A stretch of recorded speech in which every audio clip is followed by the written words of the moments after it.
characteristic of what most children would have some association to. You go back 150, 200 years, and there are actually literal shepherds who are journeying the sheep from the fields to the market, and the shepherd is the one who's leading them along the way.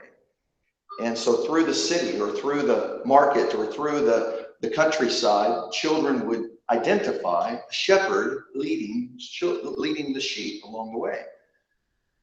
And so in a similar way, this parable is being taught to a people who have complete connection to this, immediate connection to this.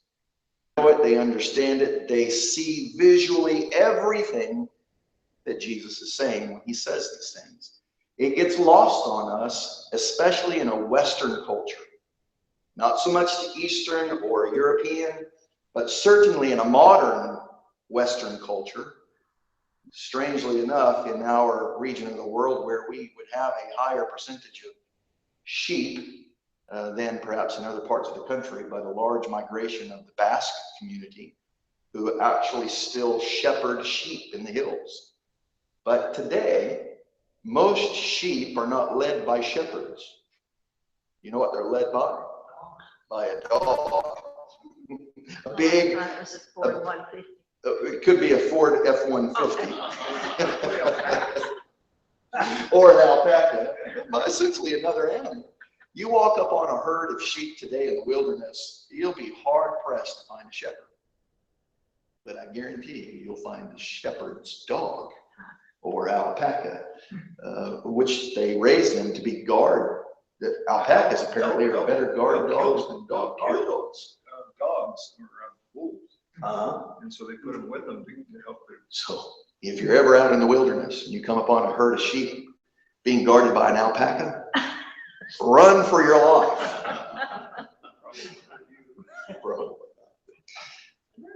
What's that deal they do annually and catch them? They have to catch them. What, running of the sheep or something? Yeah, it's a modernized way to remind everybody of the great shepherd or the great sheep industry of Idaho. And so they'll be led through. But I guarantee you, if there's not dogs leading those sheep through the streets, those sheep are likely not going to follow them. The uniqueness of John chapter 10, as we're going to hear, is that the sheep know their shepherd's voice. That's largely missing on a Western mindset. We don't really have much of a comprehension of this.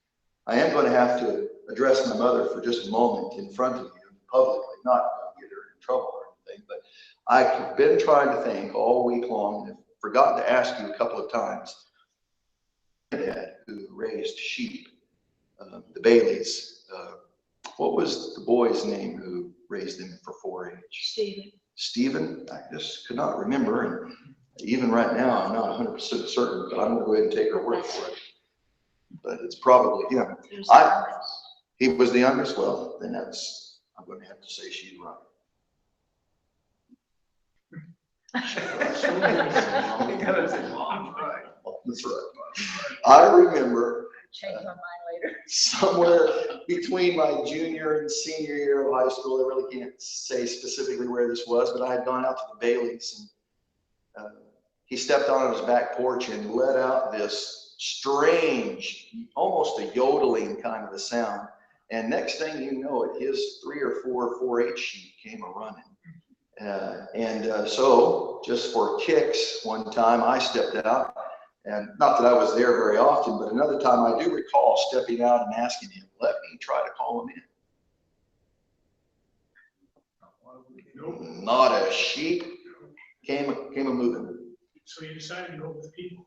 So I figured shepherding was really not my calling. I don't know, you're pretty good. So, but it's something that really is largely missed on us. That uniqueness of how a sheep would particularly identify his shepherd out of every other voice in the crowd. This is a beautiful parable, and this audience gets this, and they understand it completely. I think some of the things about it probably are a little bit perplexing to us, and say, well, I don't know how that necessarily fits, but let's dig through the parable, the settings, the things that Jesus has to say after the parable are as powerful and beautiful as the things that he says in it. There are portions of John chapter 10 that you've likely memorized, you've likely used, you've likely taken people here to encourage them, to let them see the confidence that we can have in the Good Shepherd. And so there's a lot of familiarity with John chapter 10. Let's start, however, in John chapter 9. Verse 35. Let's hear what Jesus is saying in and around the narrative of John as he's penning these words and giving these good words to us. In verse 35, Jesus heard that they had put him out. There's some issues regarding the man who was born blindness earlier, and such and such. But and finding him, let's see, I totally lost myself. Am I still in verse 35? Yes. Jesus heard that they had put him out, and finding him, he said, "Do you believe in the Son of Man?" And he answered, "Who is he, Lord, that I may believe in him?" Jesus said to him, "You have both seen him, and he is the one who is talking to you." Now, I think that that's important for us whenever we get to the parable. I don't think there's anything missing to the inspiration of the Holy Spirit that John would pen these things in this order, in this way. Because he's given us a snapshot about the parable before we get to the parable, about Jesus speaking to this man, and the man is searching, who is this Jesus? Who is this Lord? And Jesus says, it is the one who is speaking to you. Now, verse 38, so he said, "Lord, I believe," and he worshiped him. And Jesus said, "For judgment I came into the world, so that those who do not see may see, and that those who see may become blind." And that's going to fit into a sermon series that I'm going to do someday. The difficult words of Jesus. What does that mean? I'm not going to answer that tonight. I think that will completely. It's like this morning. I thought all week long I can handle chapter 22 and chapter 23 in one sermon. And I'm about 45 minutes into it, and I'm only about a third of the way through it. Well, that was a bad idea. I just got to keep moving along, because before long you're going to be looking at your watch going, it's time to go to bed, Paul. Those of the Pharisees who were with him heard these things and said to him, "We are not blind too, are we?" Jesus said to them, "If you were blind, you would have no sin. But since you say, 'We see,' your sin remains." That whole passage needs to go in the sermon series, difficult, perplexing words of Jesus. Look at the next transition, chapter 10, verse 1.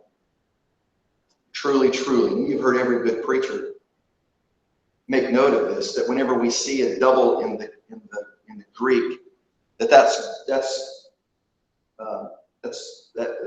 is in the English we have commas and exclamation points, question marks. In the Greek we don't have that kind of a neat, tidy grammar structure, and so the way the sentence structure is formed gives the emphaticness. It gives the explanation to it, just the way it's phrased, or for it to be a question, the statement is phrased in a particular way, or for the structure of it is quite different. Classic Greek or common man's Greek, it does not have the beauty of notation and grammar structure as we do in the English.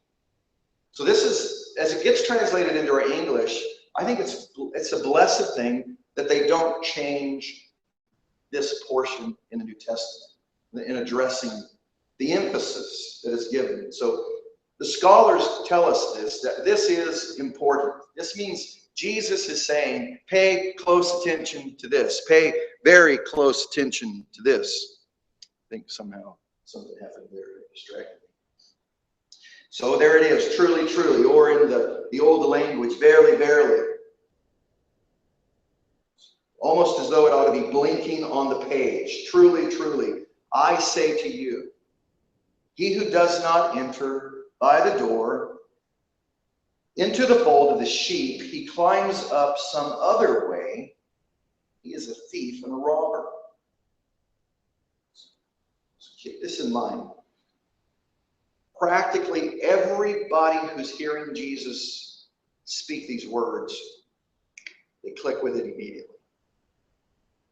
We're going to take some moments and give some observation to it, but know this, that in their familiarity to it, they're still unsure what Jesus means.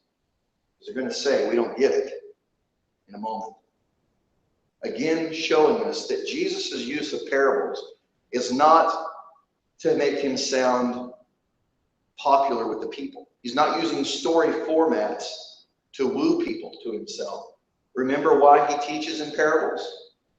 Essentially, we can say, no pun intended in the parable we're in, but it's because he's speaking to his people, to his sheep. Those who are there, they don't necessarily know what he's saying. Jesus isn't trying to keep anyone. He's not speaking in some kind of a coded language that nobody, or some kind of a secret handshake that only this certain group gets to know this. He's making it very clear to us. The audience of these parables is to the converted. It is not to convert the unconverted. In these parables, we have the gospel that the church, that the beloved of God would then use these things to propel us out as messengers of the gospel. The audience is not the unconverted in these parables. Even though he addresses them, speaks about them, and we get understanding about them, that's not his target audience. Verse number 2, but he who enters by the door is a shepherd of the sheep. To him, the doorkeeper opens, and the sheep hear his voice, and he calls his own sheep by name and leads them out.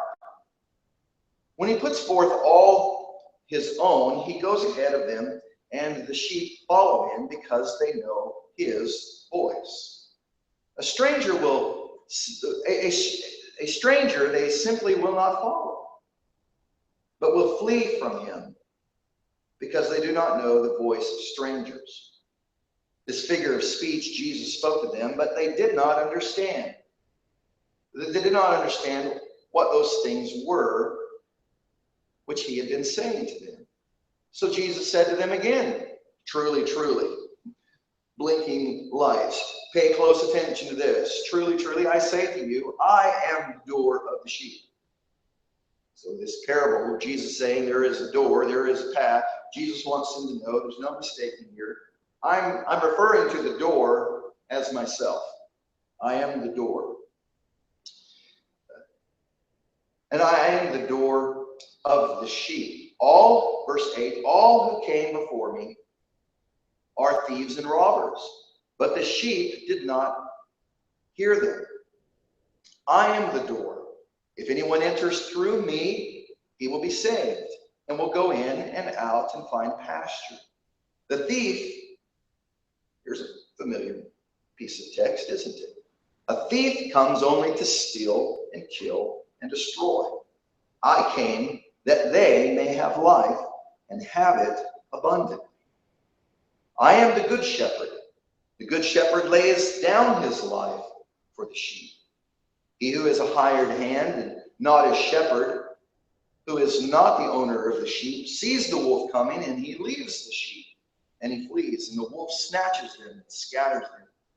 He flees because he is a hired hand and is not concerned about the sheep. I am the good shepherd, and I know my own, and my own know me. Even as the Father knows me, and I know the Father, and I lay down my life for the sheep. Verse 16, I have other sheep, which are not of this fold. I must bring them also, and they will hear my voice, and they will become one flock with one shepherd. We'll address that verse in just a moment, because it's pretty important in our region.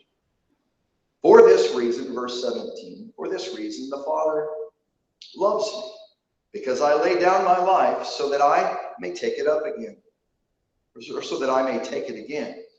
Verse 18, no one has taken it away from me, but I lay it down on my own initiative. I have authority to lay it down, and I have authority to take it up again.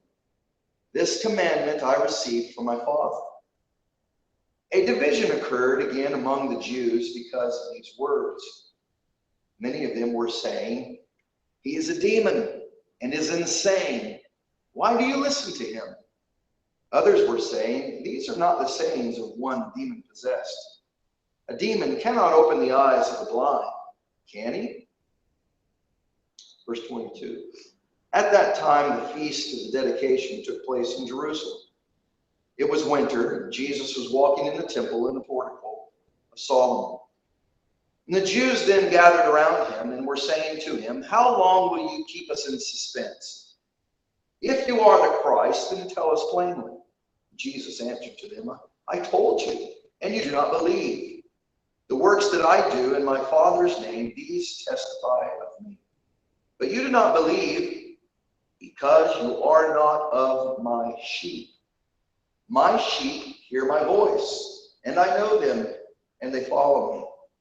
And I give eternal life to them, and they will never perish, and no one will snatch them out of my hand. My Father, who has given them to me, is greater than all, and no one is able to snatch them out of the Father's hand. I and the Father are one.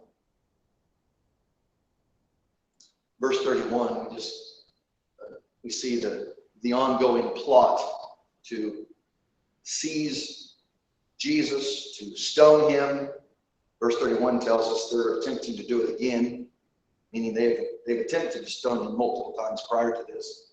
And the reason they're attempting to stone him is the primary reason is because they're accusing him of blasphemous language. And he's just said to them, I am the Father of one. That to the self-righteous Pharisee is blasphemy, that Jesus would claim that he is one with God.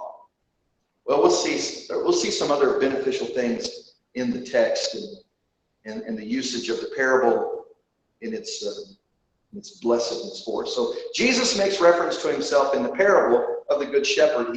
There's two portions of the story that he tells that he equates himself to. The first is Jesus says, I am the door.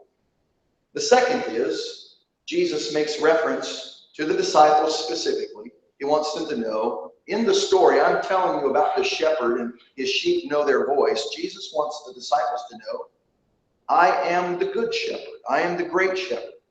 I am the shepherd in the story I'm telling you. My sheep. So when a shepherd is out in the hills, and sometimes this would be the case, especially when they begin to bring their sheep down into the marketplace, or especially to corral them up, to send them off to be sheared, other benefits and values that they're going to get from the sheep. The sheep get intermingled with each other. So they're in pens together. And so the shepherd comes out, he gathers up all of his sheep. And how does he do that? But by whatever his unique call is, whether it's a yodel or a holler or whatever it is, all of those sheep who hear that shepherd's voice, they begin to move out of the corral. All the sheep who don't belong to that shepherd, they stay put. They don't come. So Jesus makes reference, he is not only the door in the story, but he's also the good shepherd. Well, back in verse number 2, he says, he who enters through the door is a shepherd to the sheep. So essentially, in verse number 2, he's referring to himself in both cases, even though he will eventually give greater clarity to both. Where he says, where the doorkeeper, to him the doorkeeper opens, and the sheep, this is verse 3, the sheep hear his voice and calls his own sheep by name, and he leads them out. Now, some scholars make argument that the shepherd has named every sheep in his fold, and I suppose it's possible, and maybe why I never made it as a shepherd. One, I never applied to be one, but the other is, how do you tell the difference between Ben over here and Alice over there? Well, that's why I never made it as a shepherd. a Ben over here and a Alex over here, and are you going to name, well, what kind of names are you going to give them? But essentially it is the shepherd has a name for all of his sheep. It's one name. And he just calls them all when he calls them in. It's not as though the shepherd, I suppose he could do this and train them in such a way, but he's not going to take the time to call each individual sheep out of the fold or out of the pen. He's going to call all of his sheep out. So he calls them out by name. Maybe it's his name. Maybe it's the name of the mountains where he's been raising these sheep. But whatever it is, this sheep that hear his voice, they have been led through dangerous places. They've been led through treacherous places. They've come together at night when they're most vulnerable, and that shepherd protects them and keeps them safe. So these sheep have learned to trust the shepherd, and they know that when he calls their name, that they can trust him to come out. And the sheep who don't hear, they hear another man come and call up his sheep. Those sheep don't leave. Those sheep stay put because their shepherd hasn't called them. So that's a beautiful thing that the Lord is giving us a picture of. Now we have a lot of parts to the story, a lot of parts to the parable. There are others who come along, and Jesus says some of them try to climb over. They don't go through the door. There are other shepherds who want to come in and steal the sheep. John 10:10, the thief he's referring to. There are those who want to come in at night and climb over because the shepherd's laying down across the door, the gate where the sheep enter and go. So he's protecting the entry point. So the thief comes along, he climbs the fence, and he tries to get the sheep to follow him out some other place. He identifies them as robbers, wanting to come along and snatch his sheep away from him. And he'll make some other references to these thieves and these robbers, well, as he does in verse number 10, where he calls them this thief. He comes to do this. He comes to destroy them. But I've come to protect them. I've come to give them hope. I've come to give them security. I've come to give them food. I've come to give them water, lead them to water. We have all of the other imagery of the Old Testament as well, by the way. The most popular of all of the Old Testament texts about sheep and shepherds is what? Psalm 23. The Lord is my what? So it's as though sometimes we sit back and most perplexed that the Pharisees just aren't getting this. They knew about Psalm 23. Here's what he did. The Lord is my shepherd. Here they are being told a parable about a shepherd. I don't get it. Because they are not his sheep. That's why they're not getting it. They don't know his voice. This is, at some level, John chapter 10 stands as one of the richest doctrinal chapters of the Gospels. They're all rich, so it's wrong for me to imply it's richer than others. But it certainly is. It has multiple layers of depth to it, of theology. I want to give a little bit of attention to verse number 5. It says, a stranger to the sheep, they simply will not follow. Then he says they will actually even flee from him because they do not know the voice of strangers. Now here again, I don't know how much time you've spent around sheep. Mine is very limited. But I'll tell you, every time that I've come upon a sheep out in a backpacking trip or some kind of out in the wilderness kind of an area, sheep are always a magnet for me. I want to get as close as I possibly can. But no sheep in any wilderness part of Idaho has ever known Paul Thompson. And every time I try to approach a sheep in the wild, a herd of sheep, they just begin to scatter and move away from me. Try to sneak up and the dog starts barking or growling and plan. The sheep hear that dog's bark and they know, alert, alert, problem, stranger, danger. Paul's here, get away from him. This verse number 5 is this kind of beautiful news for us. And I think it stands here as a good warning to us as believers. That a stranger, they simply will not follow. In the text, we're learning the sheep here are those who belong to the Lord. Wouldn't it be good that we could learn from the sheep here? The sheep don't spend any time at all to get to know the stranger. They're not interested in the stranger. They're not impressed by the stranger. They're skittish. They're shy. They just don't want to be around the stranger. Wouldn't that be a good word for us as Christians? That when the stranger, not our shepherd, comes and wants to woo us away, wants to steal us and take us astray, wouldn't it be a good thing that we would behave like a sheep here? Verse 5, Jesus told them that they'll flee from him because they do not know the voice of the strangers. Paul tells the church in Romans 16, be excellent in what is good and be innocent of evil. Be aware of the Master's voice. Know your shepherd, the Lord Jesus himself. Be excellent in these things. Know his voice so that when he speaks, you know that it's him who's speaking. And be innocent of evil. Meaning, do not allow yourself to become familiar with evil. When we become familiar with evil, when evil comes calling, we begin to say, I know that voice. I think I'll go hear what he has to say. It begins to put us in a position of being enticed. So I bring up verse 5 because I think it shows the multiple layers of benefit that the narrative text of John chapter 10 gives. The primary thing is about the shepherd, the good shepherd, the door, the Lord Jesus Christ. But inside of it are things I think that would be very beneficial for us to be aware of. A good sheep does not spend any of his energy getting to know the strangers. He spends all of his days trusting his shepherd.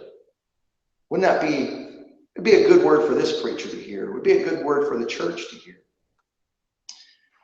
And so this sheep, these sheep that are known by the master, and the sheep know the master's voice, they are going to they're going to behave as wise creatures here. Sheep get a bad rep. And anyone I know who has ever spent any time with sheep say that they deserve every bad reputation that can be spoken to them. But I also see a blessed lesson that we can learn from the skittish, shy, naive little sheep. It'd be a good thing for us to be like that concerning evil. Innocent of it. Naive of it. Not naive as in we can be easily tricked, but naive in the sense that we have no experience with it, or we have as little as possible. In our converted state, in our pre-converted state, we have a lot of familiarity with evil, don't we? They're not so much a strange voice to us, but now as sheep of the Lord, been called out of the Lord, here we are. So verse 5 stands as a good word of instruction for us. Well, Jesus has the good things to say, the warnings about the thieves and the robbers. A lot of times John chapter 10 is used to give security to believers. And I think it's a good text to do this. I think in all the trainings of ministering to people, people in history have used John chapter 10 as a place to go for security for believers. And I believe it's a good place. It's a good example. It's good illustrations. But I think, unfortunately, we usually stick with just a couple of verses out of John chapter 10. I think it would be best for us to be familiar with all of the chapter, with all of the nuances and all of the positions and all of the layers that the theology that God is wanting to teach us about theology and doctrine. John chapter 10 is usually one of those good places where we'll take someone to tell them the thief has come to steal, to kill, and destroy. Jesus is saying, I have come that you might have life, and you may have it abundantly. And he follows it up with that beautiful passage and the enlightenment to the listener here, where Jesus says, I am the good shepherd. The good shepherd lays his life down for his sheep. This is This is a forward picture of Jesus saying to his disciples, even though they're not picking up on this, saying, I will lay my life down for you. I will protect you. I will secure you. I will do everything that my Father has sent me to do for your benefit. I will lay my life down for you. So he's even here saying to the listener, to the audience, to the disciples, to the reader in our day, he's saying, he's identifying himself as the one who will eventually lay his life down for the sheep. So we have pictures of his crucifixion in the midst of this as well. Well, there's several other things and positions of the teaching. Verse 12, he says the hired hand. So he essentially makes a bit of a shift, but it's a good word for us here. He speaks about the hired hand who really has nothing invested in these sheep. So he's saying to the sheep, don't go trusting, go putting your security in a hired hand. A hired hand is just that. When danger shows up, the hired hand is out of here because he has nothing invested in these sheep. So follow the shepherd, follow the one who owns the sheep. Sheep, follow his voice. Sometimes this gets used to poke at pastors. This text is not about pastors. This text is about the good shepherd and about those who would come and want to lead astray shepherds or lead astray sheep. The primary here is the good shepherd, the Lord Jesus Christ. We'll drop down to verse number 19, and we'll come back and handle perhaps any questions that I'm simply rushing by and you'd like to spend a bit more time on in a moment. But look at verse 19, 20, and 21. This is after the teaching of the parable. There is a division has occurred again. By the way, John chapter 10, I found it kind of interesting, just in the sake of meditating. I like to read through a passage multiple times and noting repeating words. And this word in chapter 19 is, so it's not necessarily a word that's going to unlock all the mysteries of theology for us. It reoccurs in John's narrative here. That they have, again, meaning they've already been trying this. This is not the first time that those who have, that this division has arisen to try to shut down Jesus. But they've come here again. They're among the Jews, and because of these words that Jesus has just been teaching, many of them were saying, accusing Jesus that he is a demon, that he is insane. Why do you listen to him? And others were saying, oh, no, these are not the sayings of one demon-possessed. Demon cannot open the eyes of the blind, can he? So this story is connected to John chapter 9 because John chapter 9 is about Jesus giving sight to a blind man. So they're still connected. Their visual, their awareness of what Jesus has just immediately prior to this teaching has done is giving sight to the blind. So there's a certain amount in the crowd who are saying, listen, a demon wouldn't do this. An insane person wouldn't have the power to do this. So this Jesus is no insane person. He is no demon, some are saying. But there is a division. Some are wanting to put Christ and relegate him over into this position. Essentially, they're wanting to do this to discredit him in front of the crowds. This would be part of what Jesus teaches us in the Sermon on the Mount, where he says, blessed are you who are persecuted for my name's sake. Blessed are you when they say evil things about you. Blessed are you when you're persecuted because of my work. Jesus is saying, this is how it is. This is how it was for me. They accused me of being a demon. Can you imagine that? Have you ever been accused of being a demon? You know, the first thing we want to do is find a big rock so we can throw it at someone. I think there's something that we can learn. Certainly I can. How does Jesus handle this? He lets his testimony, he lets his words be his testimony. He lets his actions do the work. His words are matching his actions, and he's letting the two of those handle it. He doesn't He doesn't get defensive. He doesn't give a discourse of why he's not a demon and why he's not insane. He just simply presses on. I think that's a good reminder to us. Recently, from a Sunday evening message about 2 months ago, a gentleman in eastern Idaho, Lance Earl, I brought him up to you and I warned you of him and I cautioned you of him. And he got a hold of that message and he put out about a 35-minute YouTube video about your pastor being a liar. And I tell you, I listened to that and I thought, I got to do something. Justification. What I really need to do is follow my master's example. Stay the course, do your duty. Let your actions and your words prove this. The Lord, all of the Lord's teachings are of benefit to us. His teachings in the Sermon on the Mount are of benefit for us when we come to the narrative of John where they're accusing him of being a demon, being insane. Others are saying, oh, this is not possible. This man is not of this way. Verses 23 through 26, Christ's words here cause us, we see that his words are what causes belief. And it's the philosophy of men that causes doubt.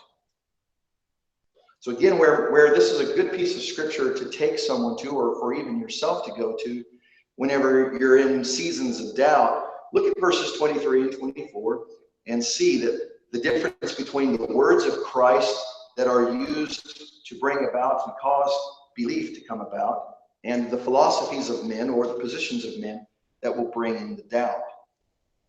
In verse 23, it was winter and Jesus was walking in the temple in the portico of Solomon, and the Jews then gathered around him and were saying to him, how long will you keep us in suspense? If you are the Christ, then tell us plainly. Jesus answered them. So Jesus is going to tell them very clearly. He's going to use his own words to cause belief to happen. He says in verse 25, I told you, and you did not believe. The works that I do in my Father's name, these testify of me. But you do not believe because you are not my sheep. My sheep hear my voice, and they know me, and they follow me. And I give eternal life to them, and they will never perish, and no one will snatch them out of my hand. So Jesus' own words, we're learning that, we learn from this narrative of John, that it's Jesus saying, I am the Christ, the Son of the living God. Jesus saying, I and the Father are one. It's his saying these things that cause men to believe. Well, it's the doubt, it's the philosophies of men that comes in and begins to creep in and cause doubt. Is he really? He's a demon. He's insane. He's not speaking in his right mind. That's the philosophies of men. The teachings of Christ, his own words, bear evidence that he causes us to believe. Maybe just to wrap a few quick other things up here in the text, and then we'll open up for, maybe you'll have some questions, and maybe even reason to come back and spend another week on this particular passage.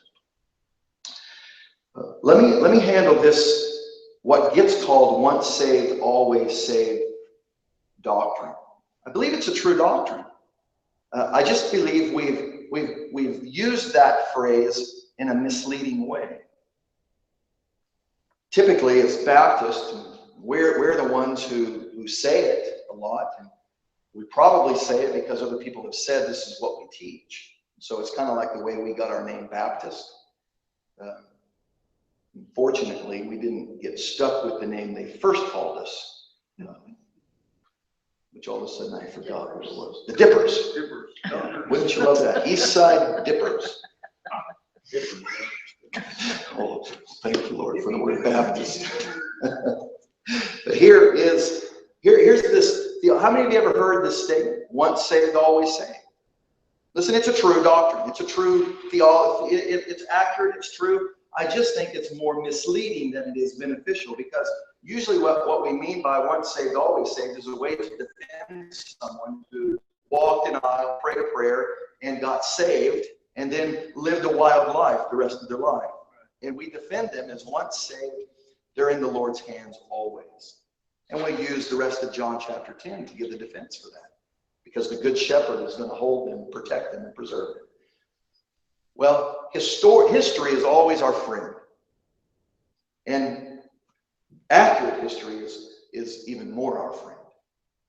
The doctrine is better known as the preservation of the saints. That's the doctrine that we shorten up to saying, once saved, always saved. The emphasis is shift from saying once saved, always saved. We are saying at one spot, it's a true statement. Jesus is even saying here, no one will snatch you out of my hand. You cannot be plucked out of the Father's hand, which, by the way, is another thing that incites the Pharisees to great angst here. Jesus says, no one snatches them out of my hand. In a couple of verses, he says, no one snatches them out of my Father's hand. Jesus is saying by that statement, I and the Father are one. But that's a whole other observation. This idea of once saved, always saved is almost permission to go sin. That's not the doctrine, but it's how it gets handled as days go along. But if we'll understand this according to the historic doctrine of the preservation of the saints, it makes perfect sense with John chapter 10. The preservation is the work of Christ. He preserves his sheep. Once saved, always saved. If you're in the fold, you're always there. The master knows you and you know his voice. These things are true.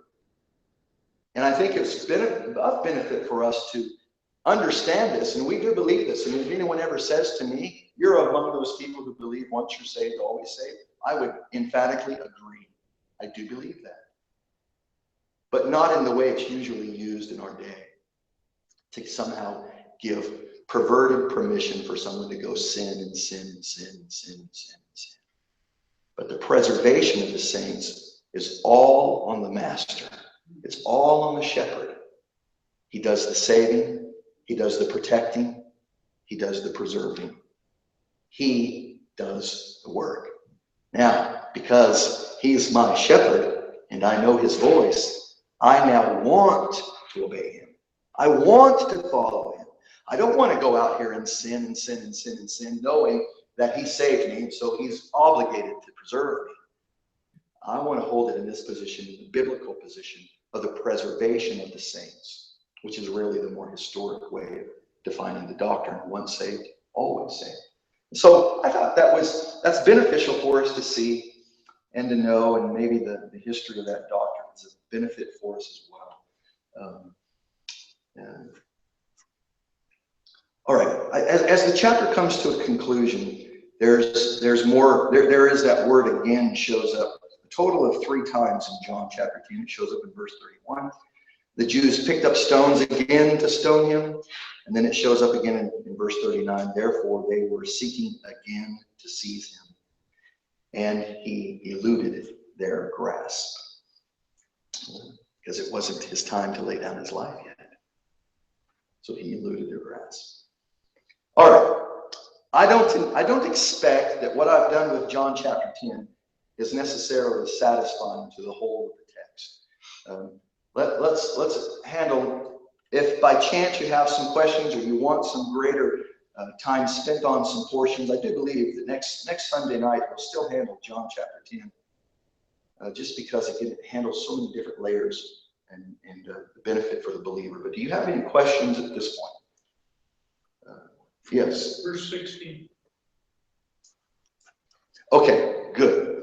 And I've got it circled here because I wanted to come back and address it.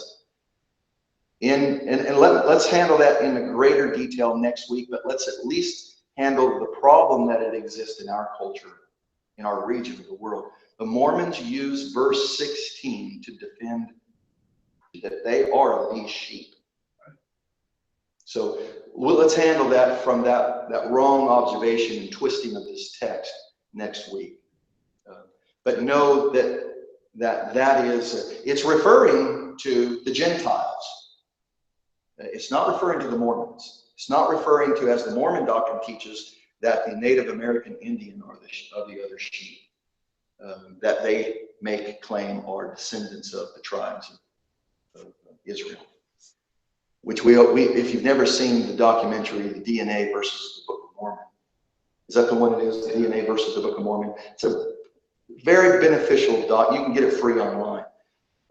DNA versus the Book of Mormon. Science completely throws that notion. Oh, it just makes a mockery of their claim. There is no DNA connection at all to the Jewish people and American Native Indian. So, but their use of verse 16 is their way of saying we are the sheep that he has that are not of that fold.